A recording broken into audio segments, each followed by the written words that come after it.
Welcome to scientist কে। বন্ধুরা, আজ আমি চলে এসেছি উত্তর কলকাতার শ্রীভূমি স্পোর্টিং ক্লাব।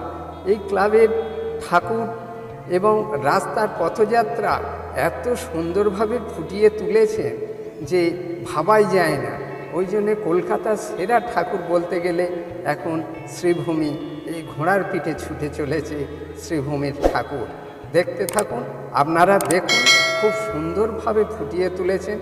এই রাস্তা দিয়ে যেতে যেতে বিশাল লোকের সমাগম, এবং এই মন্দিরটি তিরুপতির মন্দির, উত্তর ভারতের তিরুপতির মন্দির হিসাবে বর্ণিত ওই মন্দিরটি ফুটিয়ে তুলেছেন। এত সুন্দরভাবে ফুটিয়ে তুলেছেন এবং কারুকার্য বিশাল আকার ধারণ করেছে, খুব সুন্দর হয়েছে এবং কাজও খুব সুন্দর হয়েছে।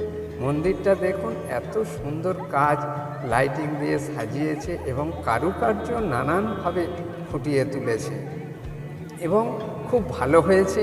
এবং মানুষের সমাগম এত বেশি, এত লোকের ঢল চিন্তা করা যায় না।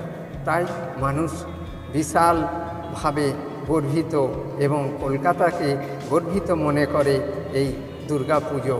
বাঙালির সবথেকে বড় উৎসব হলো কি না, দুর্গা পুজো। দুর্গা পুজো বাঙালির সবথেকে বড় উৎসব। আর দুর্গা পুজো নামেই মানে কি না, শ্রীভূমি।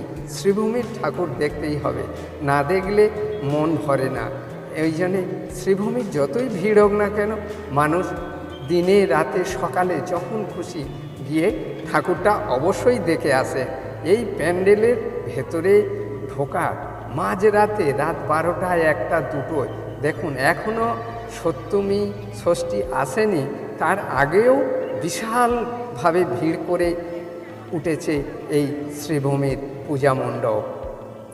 মানুষের কাজে এত সুন্দরভাবে এর কাজ আর নামের সঙ্গে তাল মিলিয়ে ফুটিয়ে উঠেছে।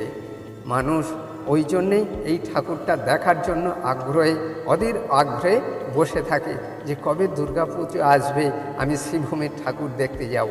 তাই এই ঠাকুরটা আপনারা ভালো করে দেখুন। আর এই পুজোর প্যান্ডেলটিও অবশ্যই খুব সুন্দর করেছে, আপনারা ভালোভাবে দেখুন। আর এত সুন্দরভাবে ঠাকুরটাকে সাজিয়ে তুলেছে।